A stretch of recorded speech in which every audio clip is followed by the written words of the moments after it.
Okay, so welcome. Today we're going to talk about how to have some strategies in your classroom for children that have disabilities. My specialty has been with 12 years working with children with autism. I've had learning disabilities or Down syndrome, but mostly it has been autism. Either high functioning, where they can talk really well, they're very smart, sometimes they're smarter than us when they ask questions, and you're like, very smart. Or sometimes it's very difficult to talk to them because they're upset and they're angry and tantrums nonstop. And then sometimes when you do tell the parents, it's hard because the parents may not believe, or they may feel like you're judging them, or they may feel like he's not a bad kid, they may in denial. So a lot of times we experience that as teachers and catechists. And so today I'm going to share a few strategies. I try to sum it just to 2 to 3 strategies, so hopefully this will be helpful and interactive. I've got some examples to show you as well. So my name is Samantha Kachi. I've worked with children with autism for 12 years. This is my husband, Michael, and he's been with me the entire journey. We've got 2 locations, 2 centers where we work with kids directly. One's in Katy, Richmond, Rosenberg, so we get to work with kids every day. And our staff are phenomenal. We have the best team. It's a lot of hard work, but it also takes that teamwork to make it happen.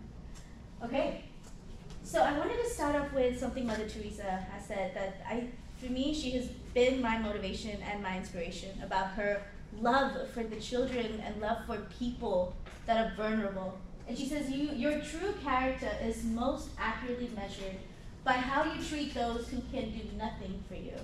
And I think sometimes working with children with autism, you may feel like you're putting in so much and you're not getting anything back. Like that, I just want you to, hopefully you'll remember what she has said.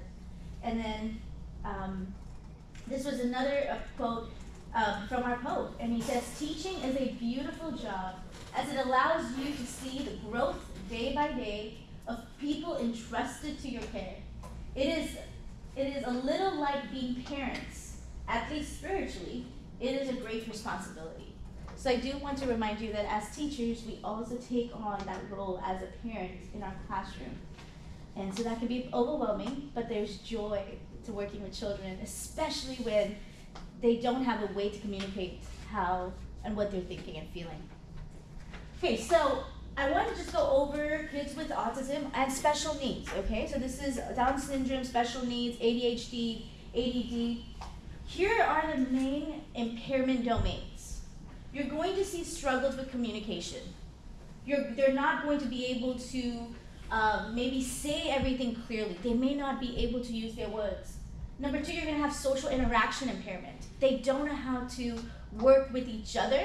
They don't know how to work with friends. They don't know how to work with you. And then you're going to see stereotypy behavior.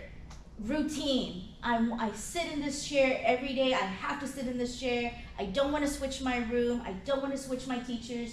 This is how I do it. I lost my favorite pencil. I cannot use this other pencil even though it's beautiful and it's cute and it's better. No, I want my own pencil. And then you've got a lot of sensory response, hypersensitivity, or those hypersensitivity. So this is typically what you're going to experience with someone diagnosed with any kind of disability, especially if it's autism, Down syndrome, ADHD, ADD, and other language impairments.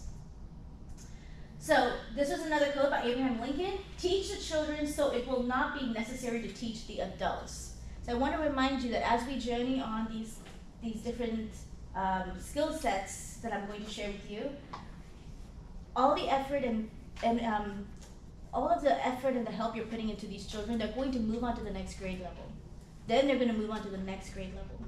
So you may not see the entire package, but I want you to know that when your kid starts at 2nd grade, your 8th grade teacher is going to be very grateful for what you put into them right now. Okay, and I think there's one more. Okay. What I want to also focus on is sensory. Okay, so this is where you're dealing with the ears, the eyes, the feeling, the sound, the texture. This is another big component that research is now realizing and sharing, that children with disabilities, especially autism or sensory dysfunction, you have to hit all of these different targets, or these are the different areas where they may feel overwhelmed. So for example, I don't know if you guys can hear that AC vent sound. Okay? For some children, that sound could be louder than when I'm speaking. So most of y'all can hear me and you can focus on me. But can you imagine if that was really loud and now, because now that I said, did you hear the sound? You can all hear the sound, right? So, but imagine if that's the only sound that that child is hearing. And you're standing and you're teaching a 20 classroom or 15 classroom, but all they hear is that sound. How do you think you may have, do you think you may have to repeat that 2 or 3 times? But then we may think that they don't want to listen. But it's not that they don't want to listen, there's just something else that's captured their attention. Okay, so we also, we've got some fun activities that we wanted to present and show you guys. When it comes to the sensory stuff, these are some toys that we'll share with you guys that have been, I know we see this, first it seems like a distraction, but these are some things that I've used in my classrooms and with my clients to keep them, busy, okay? Now, the adults and the parents use this more often than my kids, okay? Because I bet some of you, I don't know if any of you, I used to sit and I tap my leg, or I tap my pencil, or I shake in my chair, move back and forth. We do that, but we can control it. Our kids with autism or special needs, they may not be able to control it. So there's some fun stuff that we have that, do we want to pass it on now? Okay. So if you guys want to try one of these, raise your hand and Michael will drop it off for you guys to check it out while we go through this. Now, oh, see, I told you! We all love these things. It's amazing. Does any of you want one of these? Okay. Which one? Okay, cool. The ball? Yeah. I have some more. I'll get some more.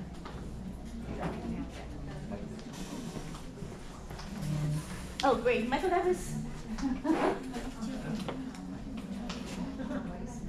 Now, I want you guys to just think about how many times you ended up touching these things during this presentation. Okay? Now, this is why I think the rosary is so amazing. I think God already knew that. Don't you think? Like, I bet Mother Mary was like, yeah, they're going to be distracted when there's, maybe not, none of you. But when I say the rosary, sometimes I get distracted. I think about, ooh, what I'm going to eat for lunch, what I'm going to eat for dinner. Oh my gosh, I forgot to send that email. So to me, the rosary always helps me, right, to hold on to it, to focus. It's no different. It's just colorful. This is just a little colorful for the kids. Yeah, you see? No, you're all popping.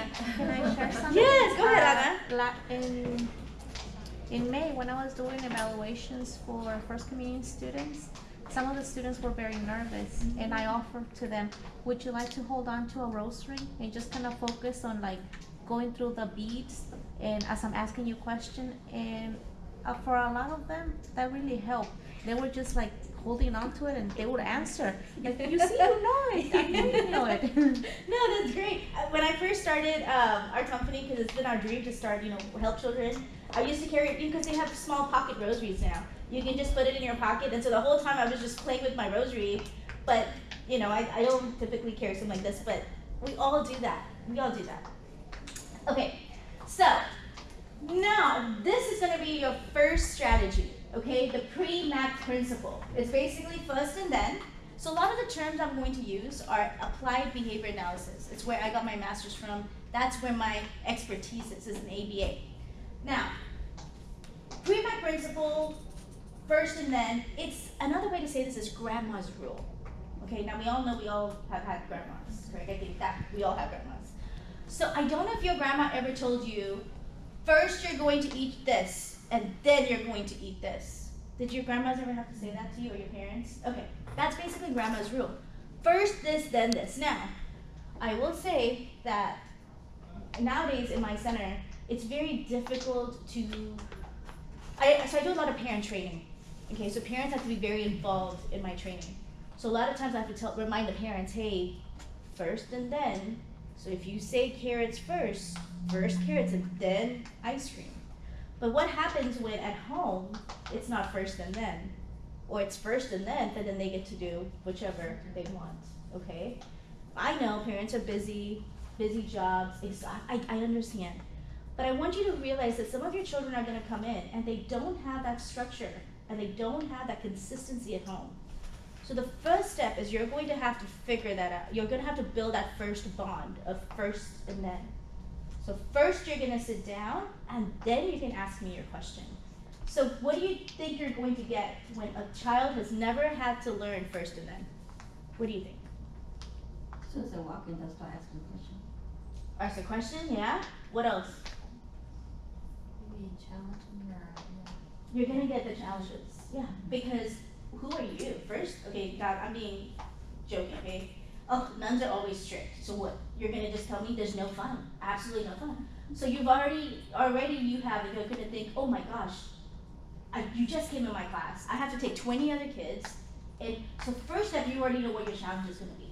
If you already know that the parents may or may not do rules first and then, now you have to do first and then, and you're going to probably get that struggle. So now you have to so this is like a visual board where you show them first we're gonna sit down and then you can ask me questions. Okay, some of the kids may need that because if we go back to sensory, remember it's eyes, it's touch, and if they can't use their words, you want to use something visual. It helps get them focused. So I have an example here. It's like a little board. We typically laminate this. And we have this. First we're going to do the chapter. First we're going to do morning prayer. And then you can talk to your friend. And so you have an icon of a friend talking. But we'll keep going. So ways you can ask the person then is, if you do this, then you can go play. Another way you could do it is, let's clean up so then we can play with our friends.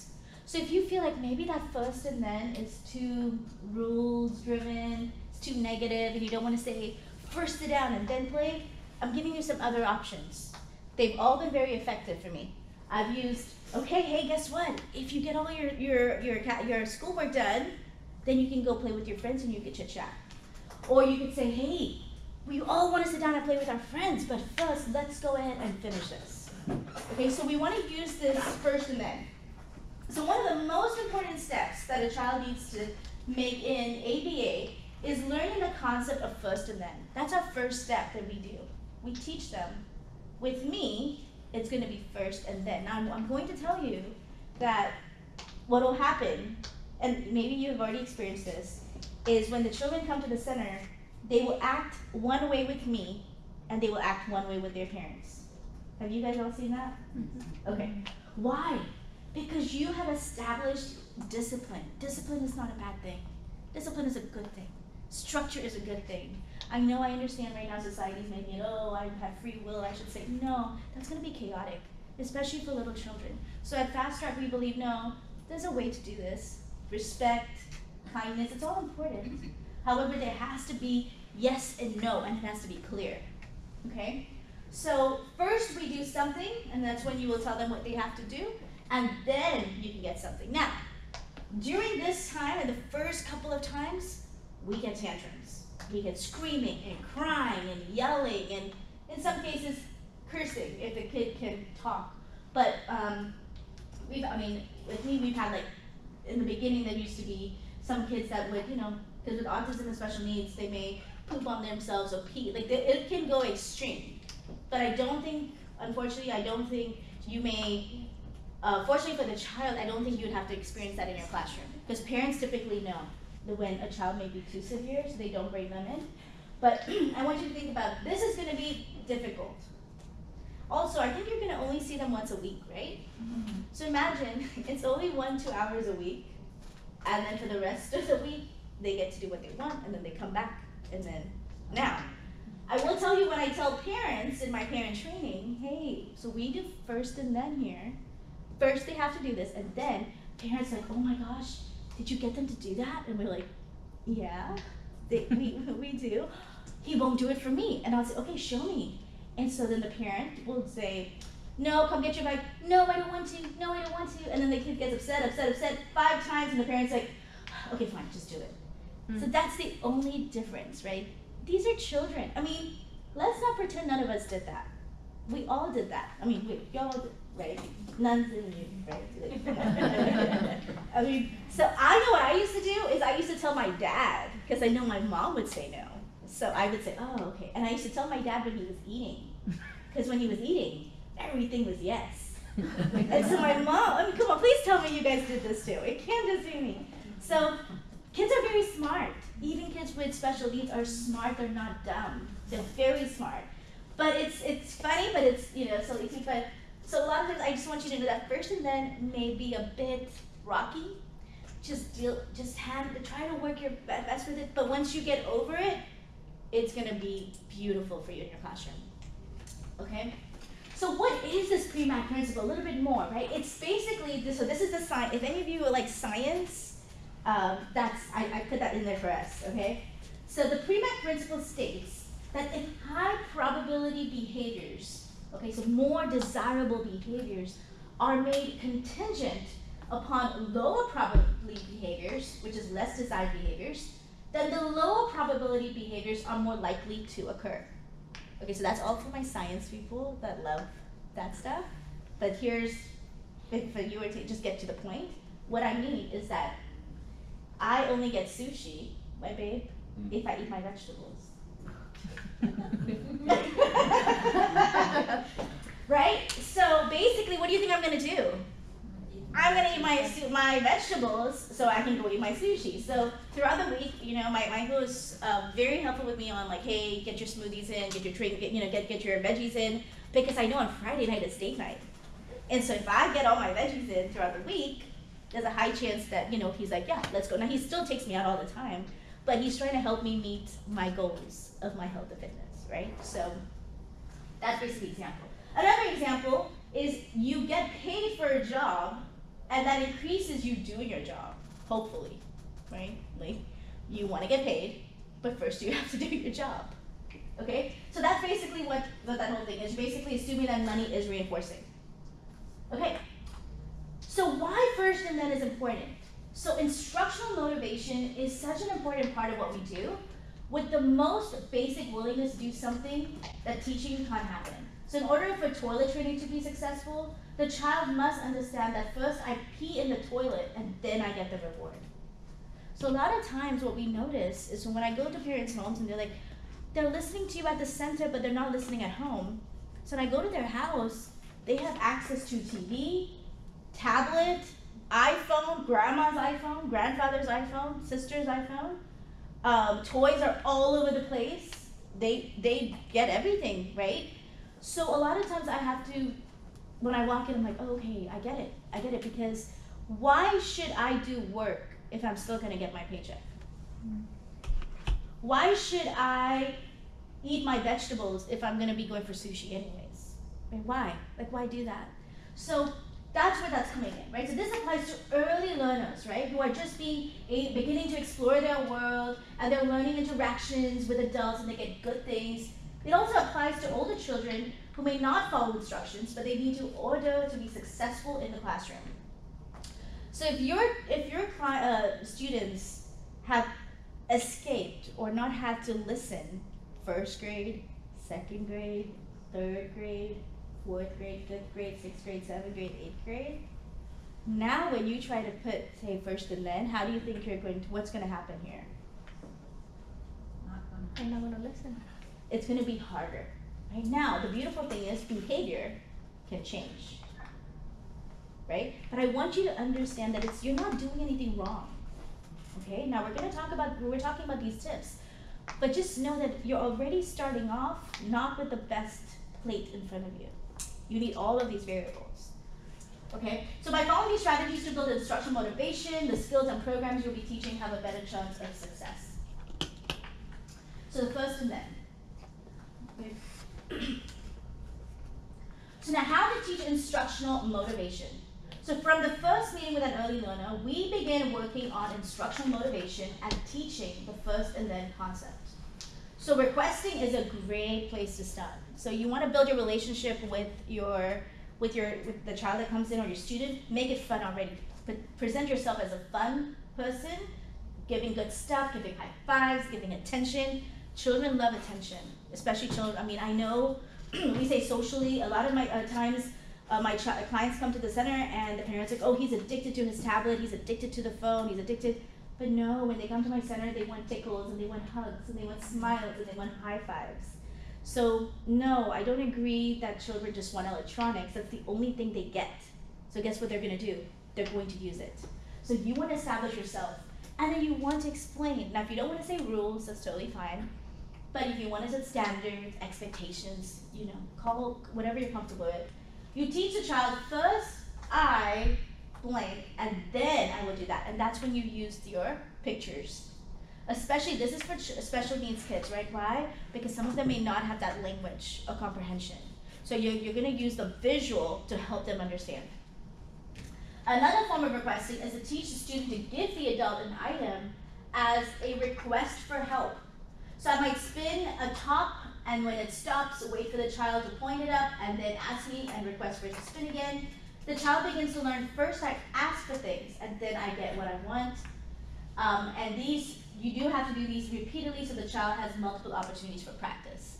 So this would look like every time they may raise their hand and ask a question. In the beginning, remember, you're setting your expectations by your behavior. Everything is behavioral. So if he raises his hand, I'm going to give a lot of attention. Wow, Johnny, I loved how you raised your hand. That's right, guys. First, we're going to raise our hand, and then you can tell me what you're thinking. Guess what's happened to the rest of the team? They're watching. And they're saying, oh, okay, he's getting attention because he raised his hand and he asked a question. It's peer pressure, right? What are they going to do? Raise their hand, ask for attention. Okay? So now, you want to make sure there's no errors. Okay, so in addition to basic requesting, we teach instructional motivation with first and then through teaching the child to follow basic one-step instructions. So you're not asking 20 million things at one time. Try, especially children with disabilities, one step at a time. So it may start with, give me 5. You ask them to do something, they did it, you give them the praise. There comes your positive reinforcement. Okay? Now, then you can move on to, hey, come on, sit down. Great, I love how you listened. You're giving praise again. So you see how that PREMAC principle is really first sit down and then I give you praise? So you're slowly putting that, so I'm pretty sure you guys are doing that already in your life with your friends, with your loved ones, with your children. And that's what we're doing here too. Errorless teaching allows for the learner to solidify the concept of first and then, because we're not allowing anything to happen in between the demand and the response. What that means is when you tell them to sit down and say they hit you, and then he sits down, and then you give them praise, guess what may happen in the future? Exactly. Because behaviorally, the reinforcement came in after he hit you, not after he sat down. So these are small things for children with disabilities. They tell you from their behavior how to reinforce. Okay? So if I say come here and the student doesn't respond within 3 seconds, I will go over, prompt the response, reinforce. So if the child isn't coming on his own, he is beginning to learn, first I follow instructions, then I get something good. That's what we're doing. So my tip for you guys is to make sure that they're listening or paying attention when you ask the question. So a lot of times kids with special needs may not be paying attention. They may be looking up. But think about it this way, why should they look at you? Are you bringing some good stuff for them? Or are you bringing bad? If you're bringing bad stuff, or you're negative, or you're always yelling, or you're always upset, do you think you're going to want to look at that person? No, right? But if that person is always happy and smiling and encouraging you, what happens? You tend to look at them more. Your body language, your behavior. So have you established yourself as someone the child goes, wow, when I go there, I feel safe, they acknowledge me, I feel excited, I raise my hand and they ask me questions. Those are the things they should be thinking about. That's when you bring in your first and then. Okay? Any questions so far? Well, right now that you said sometimes they may not be looking at you, but is it also possible that they're always listening even if they're not like looking at you specifically? Yes. I guess I can ask my husband that question. Because sometimes I want him to look at me when does anyone do that? You want them to look, your loved one to look at you when you're talking? But if I ask him what I said and he's watching football or whatever, he heard everything I said. right, babe? But you're still. Yes. He said sure. But yes, they do listen. They hear everything. And then sometimes you just have to repeat yourself. But also then that's my unrealistic expectation, right? Because when sometimes he's talking to me and I'm in the middle of an email, I'm not listening, right? So you just have to think. Also, you want to pay attention to when they're how normal is it, right? That you're trying to set up the computer, your lesson plan, and they're talking to you. Do you stop and look at them? No. So then should they have to do that to us? What do you think? Do you always stop what you're doing and look at them? Okay, you try, but it's, it's not always. So the only difference is sometimes we have to think about, okay, I said it, but I haven't seen you moving. And this is a beautiful thing, right? This is also such a typical thing. I mean, how many parents have typical children and they tell their kids to come here 20 times and they still don't come, right? So I think the eye contact, I like it. I like to pay attention. It's just because I don't know if they're gonna follow through. I try to make sure. Now I will say behaviorally though, if you build yourself as a reinforcer, that child will look at you because behaviorally you've built that bond that every time you ask something or you say something, they're going to look at you. So behaviorally that's definitely in our pocket. Like we definitely can, that's really amazing. Okay, that's a good question. Did that help? Did I answer? Yeah. Okay. So there's ChoiceWorks app is a Be Visual. So they have visual schedules as well if you ever have wanting to look for other resources. Okay? All right. Now, be consistent, right? So anytime you put a request or an instruction, in ABA we call it an SD, stimulus discrimination, from a parent or therapist is a powerful thing. So we want to teach our students that when we talk, we mean business. Like when we talk, please acknowledge me. When we give instructions, it also signifies that good things become available when they comply. And in order for this to be true, we must be consistent.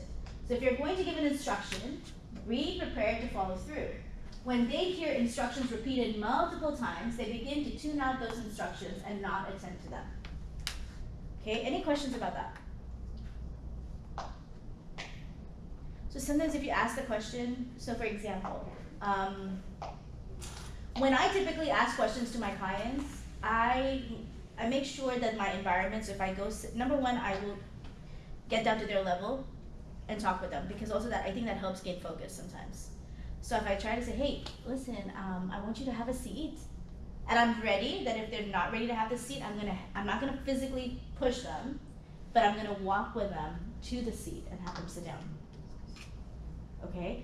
Now remember, I don't think you should have 20 kids in your classroom that has autism. This may just be the one or two that pop up in your classroom, right? So you're gonna already know behaviorally who are the kids that require more attention. Because that kid that needs more attention is going to rule your classroom. I don't know if you guys experienced that, right? You could have 30 kids, but it's that one kid that's gonna take that whole classroom in a whole different direction. So certain things we do is I make sure I build that rapport with them at first and then get some good eye contact, have them listen to me. They know that I mean business as in when Samantha says, she means sit down, sit down. She's not gonna force me, but she's not gonna let me. She's gonna make sure I'm sitting. Do you guys also have assistant teachers with you, or it's always just you by yourself? You have assistant, okay. So if that's the case, then I would prep that assistant teacher to continue the lesson, and you build that instructional control of like, nope, we're gonna wait till you sit down. It's okay. It may take a few times, but I'm telling you, kids love that structure, and you'll be amazed how they will sometimes do things so much better than the kids that do not have the disabilities. All right, so this is now an example of, so I talked about the pre-MAC principle, but these are examples of the visuals and how they can promote independence. So you may not want to use your words all the time, so that you can say, I want, and then you could say, help me, I don't like it, no thank you, it's too loud. So they don't have to always use their words if they cannot. They can point to these pictures. So you could say, hey, I was gonna use it for the first and then, You could say, hey, it's too loud. Okay, so first, let's sit down and finish one more minute and then we can leave the classroom. I need to get some help to get you out of the classroom. So you can use this as a tool to help them to know, yeah, I hear you, it's gonna come, but we've gotta wait. First we're gonna do this, and then we're gonna do this. Have any of you used visual schedules or visual pictures in your classroom? Or do you think of any kid that this may help?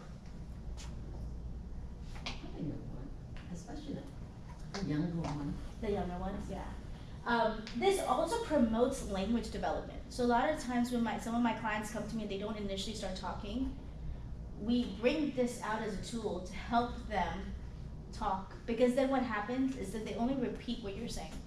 So if you say, sit down, sit down. How are you? How are you? No. I'm saying how are you say, and then it goes back and forth. It's a little silly game. But a lot of, now, these are just examples. At my center, we have pictures of the real stuff. We print it out and we have it on there. So if you're a classroom and you have this desk, you can take a picture of that desk and then you use that, hey, first we're going to sit down at your desk and then we can go and play with this toy, and it's the picture of the toy. So a lot of that, this will help with your first and then in visual. So a little bit more about the visual schedules. So I had one student who was we were taking data on spontaneous request. So the goal was that we wanted him to start using the words by himself. What he was doing was giving us responses only after we said it. So for example, if I would say, hey, do you want a cookie? He would say cookie. No, do you want a cookie? So he would repeat what we said, but he didn't say it by himself. So that's when we use that visual schedule in place to say, you can tell me, I want, so he would touch the I want, and then he would go to the cookie. So that's another way. If you have somebody in your classroom that doesn't talk, they use sign language, but you don't know all the sign language, you could use a visual schedule. Hey, show me what you want on here. You want a break? Okay, show me. So a lot of times that would help too, because sometimes the child is just getting frustrated and having a tantrum because they cannot communicate what they're wanting. So a lot of remember, imagine if, we're gonna be breaking for lunch soon, but imagine if you had not eaten, or you were told to eat something that you didn't like to eat since morning, and you have not eaten anything, and you're hungry, or you have a stomach ache, but you cannot use your words to communicate. Think of it, you don't have words. How would you tell us that you're hungry, or tired, or your stomach is hurting? With your behavior. Your behavior? Yes, Anna's behavior. Who else? Someone said something. What else? Using your gestures. Using your gestures. Sister, can you show me? I'm hungry. Okay. Yeah. What else? Think about, there's no way you can tell us you're hungry. Now, say sister says, I'm hungry. I'm hungry. And I don't understand what she's saying. You know she's a sister. And then if I still don't understand, I'm like, what do you mean? I'll throw a tantrum. Oh, my sister. Did y'all hear it? Sister's gonna throw a tantrum, or she's gonna go to sleep. Right? So that's what, can you imagine? That's what's happening. So that's why I'm telling you about the visual schedule, because that's gonna help you say, sister, show me, what do you mean? What do you mean? And sister may say, I'm hungry. I want to eat something. Oh, okay, we know. Get sister some food. Okay? So that's what that goes. So number one, right, it acted as a prompt for the student to remind him that he could ask for what you want. So if you want something, tell me. And it also acted like a prompt for caregivers. So instead of verbally prompting him to request, they could prompt him using the text cue. Really, this is also helpful to parents, because sometimes they just don't know what kids want. We still don't know what each other wants, right? And sometimes it's very helpful to just point and say, this is what I'm wanting. So as a result, so what we saw was what researchers said, that visual schedules help increase spontaneous language. It'll help increase the language. Because the amount of times you're gonna say, oh, you're hungry. Oh, I see, you're hungry. That's an error. You're not making any errors. He's not touching 20 things. He's saying, I'm hungry. When he says you're hungry, you're saying, oh, okay, you're hungry. You teach them how to use that word, and guess what happens? Then he started using those words without the schedule. Okay? So we also recommend using visuals in other kinds of learning and programming. For example, we were teaching one of our kids to answer the question, why? Why did you do that? Or why are you using that? Or why did you want this? But the kid had a phenomenal memory. So he knew it, he just couldn't say it. So what did we do? We brought the visuals in, and we also did some drawing because he could remember the event, he just couldn't say it. But when I drew the event, guess what happened? It gave him the words to say what he was thinking. So has anyone experienced that with you guys where you may get really definitely not sisters, okay? This is for everyone else. But if you get really mad and angry and there's no ways for you to use your words, right? Do you journal? Do you draw? I'm clean. You clean? Oh, that's such a good thing.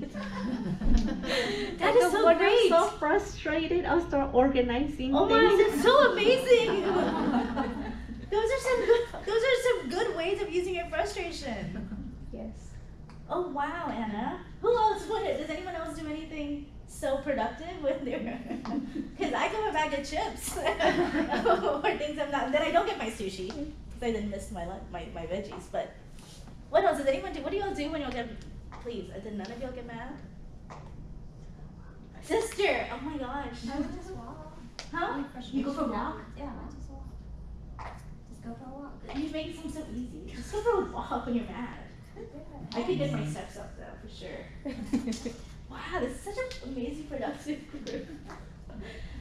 So keep in mind, so I want you to think about, this gets more, it can get more complicated. We just have to also replace that behavior for them, okay? So keep laminating a sheet of blank paper in front of the binder along with a whiteboard marker. This can act like a mini whiteboard where you can use a whiteboard for them to just scribble and write what they want. So sometimes they may not be able to tell you, they may not be able to show you. Okay, write it out. You'll be surprised. Some of my clients, they couldn't talk, but they could read. And then they could write. And I was like, oh my gosh, here I am thinking because you can't speak, you can't do the other things, but they were just typing. And I was like, oh my goodness, they could tell me what they were feeling. So just have that available. I think that's helpful. So language often breaks down to students when we're going from a task step. Basically, you're talking about labeling things to having a conversation. So when teaching a student about, another example is when you're teaching them about community helpers. So say you're thinking, so we could replace that with saints. You're teaching them about the saints. You're teaching them about Bible stories. It is common to see the student quickly master steps involving pictures that require them to label, point, or talk about. And it's the same student who can point to the firefighter and say, firefighter. So you can easily point, St. Francis, I believe, has a animal that you can identify that it's St. Francis because the love for animals, the patron saint of animals. There's always an animal with him, right? Right? Okay, yeah, nature. The firefighter, when shown a picture and asked who puts out the fire, might struggle when there's no picture in front of her and is asked the same question. So this is perfect, right? A lot of times people say, whoa, why do Catholics pray to saints? Why do you all have statues in your church? No, why do you think we have that? So we could focus and meditate on the life of that saint to build our spiritual life, right? So we should know this. As Catholics, we should, let me tell you why we use visuals. Because we use visuals at our church to focus. Even the rosary is a beautiful symbol of a visual of what we're meditating on. So same thing, I want you to think of that. And the solution is take a step back. Write down all the answers on a cue card. Practice that way. This will help decrease anxiety. Make the student feel successful as he or she learns to read the entire phrase or with correct grammar. And once she learns the phrases, you can easily take away the text cue. So this is just the next level where you have built that relationship with your student. Now the next week they come, they want to impress you. The next week they come, they want to impress you. Now from a visual board, you're getting them to talk. So when I did CCE at St. Edith's Sign, there was a little girl that had autism. So after school, after the CCE class, we all had to wait in the hallway. So her brother was in my classroom, and the little girl was in another classroom. But when we would stay in the hallway, this little girl would just run around the hallway, bouncing, screaming, yelling, and everyone was just like, oh my God, she's too much. Let's put her to the side.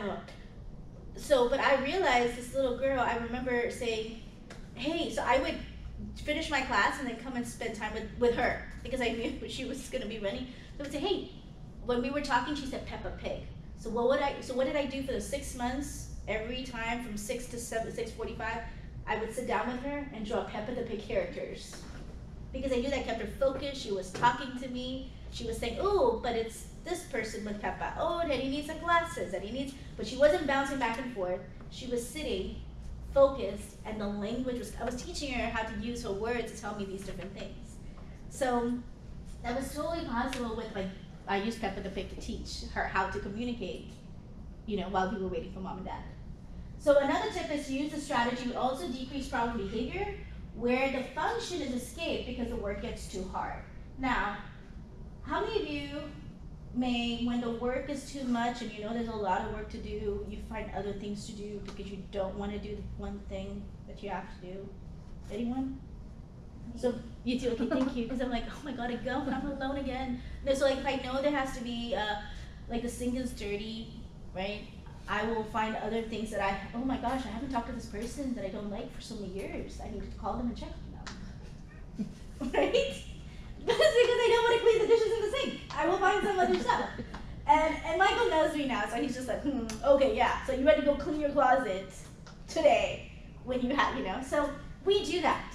Kids do that too, right? So if we know that's already difficult, and I know when I first started my CCE class, they were saying, the kids were like, man, we were at school all day today, and we had to work, and we had to come to church and study too.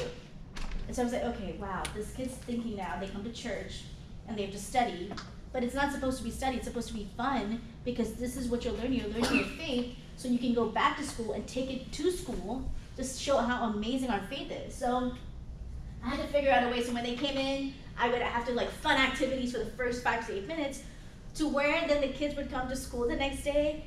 At Sunday, say, man, Sunday school was canceled, but we were so sad because we were so looking forward to it. And then you're like, we all want to hear that. None of us want to volunteer our, well, okay, not use sisters, but none of us want to volunteer our time. Okay, we already deal with everything else, and we have to volunteer our time to teach kids who some of the parents don't want to train their kids, so we have to train the kids, and now we have to, that's what happens.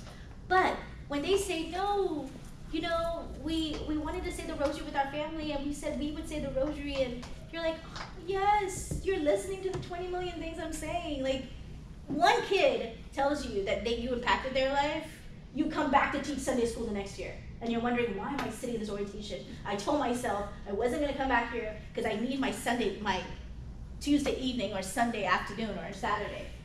But so this strategy is really helpful. So visuals to provide predictable and routine. One of the most important ways to use visuals is for visual schedules and routine. So this can be very easily done by writing out the tasks on a whiteboard for a student who can read. So, or you could do the visual schedule. This way you know what the upcoming changes in the routine. You can also add it to your schedule to help decrease negative behaviors associated with transitions. So, does any of you know, did y'all use a schedule today? Did y'all use a schedule today? Yes. Yes. What schedule did you use today? It was. Why do you think they gave that to you? Nowhere to go. And then how many of you would have come in and said, what do we do next? Where do we go next? What time is lunch? I'm starving. How many of you would have done that? Yes. Okay, you needed a visual schedule, right? Children need a visual schedule. So when we have a visual schedule, it just tells them what happens next. Now, I will say though, that sometimes that visual schedule backfired on me. Why? Because if you know that the next speaker or the next activity is something you don't want to do, guess what that kid's gonna do? Not want to go into prolong it. Like for example, if kids, if you have a routine at home and you know it's brushing teeth and then you're going to bed, but first that means you have to stop your favorite movie because the kid knows the routine, guess what happens? Right when they're done watching the show, all of a sudden it's 9 o'clock and they're starving, but you just ate. But mommy, I'm hungry, I need to drink milk, I need to eat, but you're like, no, you just ate. They know, oh, the TV is about to turn off, then I have to eat my food, and then I have to go to sleep, right? Like how many of us know that, in our lives, like we know, oh man, oh, this was such a fun stuff. Like for example, if I'm on the treadmill and I know, oh, the first 10 minutes are easy, but oh my God, as soon as the treadmill is done, I have to go lift the weights. I decide to want to walk a little bit more because I don't want to go lift the weights. And we all do that all the time. So that's something, the visual schedule could backfire. So you have to figure out what works for that kid. So some of them may not work for the kid, but that's when you bring that first and then. Like, okay, yes, I know we have to do this next, but as soon as we get done with it, here's what's coming up next. So you won't put the fun stuff before. I always like to put the fun stuff after that one. That high probability you're going to do so you gain access. Because if you're going to get all the fun stuff in the first, why should I do the hard stuff in the end? Right? I mean, if all of us, just could look amazing all the time and hit our health goals and not have to eat or go to the gym for it, right? I mean, why would we would never care about the memberships wouldn't, take our membership, we wouldn't have to pay for it. So just, I keep talking about health, you can tell where my goals are in my life, right? So what else can you do? Clear expectations. I know people don't like the word rules. I'm sorry, I'm kind of old school. Rules are rules, it's not a bad thing. I love it. Because rules tell you that if you follow them, you get good stuff. And I like to be very clear in my expectation. Consistency, we all try to be consistent, but please, if you are inconsistent, if 1 or 2 days you mess up, or 3 days, please don't beat yourself up, right? Just, it's funny because at confession one time I told her, I said, but I should have known, I knew that. Last confession, I confessed the same sin, I should have done better, I should have known that, and I still did it again, and I'm back at you the same. And then I'm thinking, wait, do you remember that I said the same sin last Saturday? But I'm thinking these things, right? And he was just like, Sam. He didn't know my name, but I imagine he would say Sam. He just said, listen, you need to take one step at a time. It's okay. You messed up. Just pick up where you are. You're still in confession. You're still trying to get better. It's okay. So that's the only thing I would say to you. Yes, you want to be consistent. It sounds amazing, but sometimes it'll happen. Just pick up where you leave off. Stay calm. This I'm working, I can do this for the children. I can't do this with I'm still working with my staff, okay? Because I guess kids, you're like, okay, fine, you don't know. But an adult, you have a coworker, sisters, I bet y'all don't feel like that about each other, right? Y'all are pretty calm with each other all the time.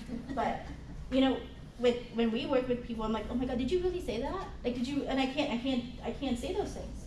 So I've learned to stay calm, right? What is the strategies? Count 1 to 100, or 1 to 5,000. I don't know, whichever works for you. Stay calm, because when you're calm, the kid will match your energy.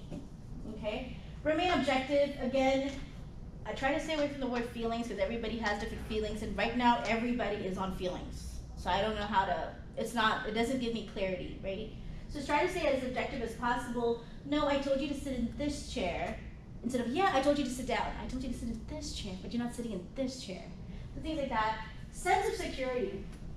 If kids feel a sense of security, if they feel like you're in their comfort zone, oh my gosh, you've unlocked the miracles I have seen working with children with autism, just because I became their sense of security, which comes from consistency, which comes from clear expectations. It brings a sense of security. Why? Because you're not going to keep changing on me. I know what you mean. Your yes is your yes and your no is your no, right? That's why if you look at the Catholic faith, it's so beautiful. It has stayed this way for years. For us to be able to say, no, we don't change. One day we move to this rule, then we change. No, there's consistency, there's strength in that structure. So that's where you go to sense of security, right? And then you have the comfort zone. Does anyone want to add anything that I might not have mentioned? Because we're all teachers, so anything that you could add. What else could we add to this? What else could you add to having a successful classroom?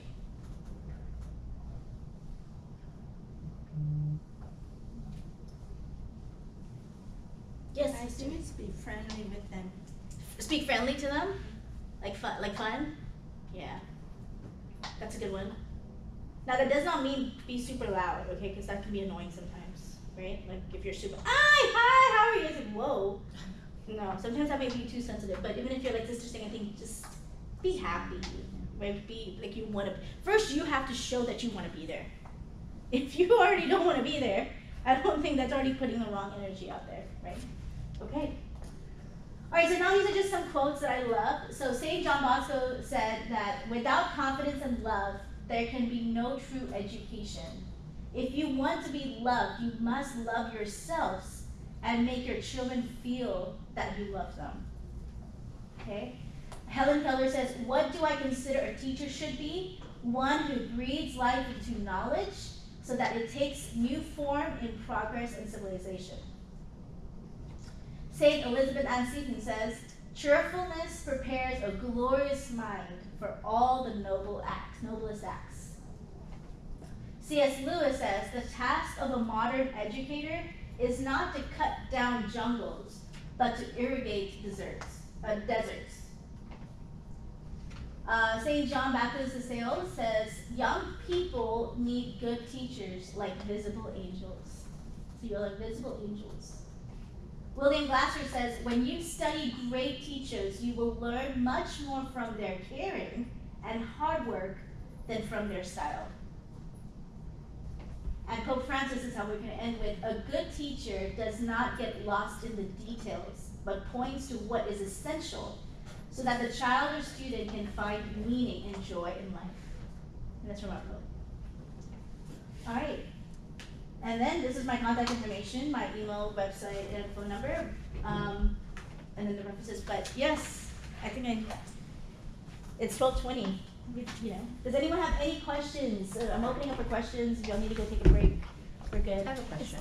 Yes. So, for like, let's say for like kids with ADHD, some of them get hyper focused on an activity that they get really interested in, and you have to move along to the next thing, and you have to kind of break that.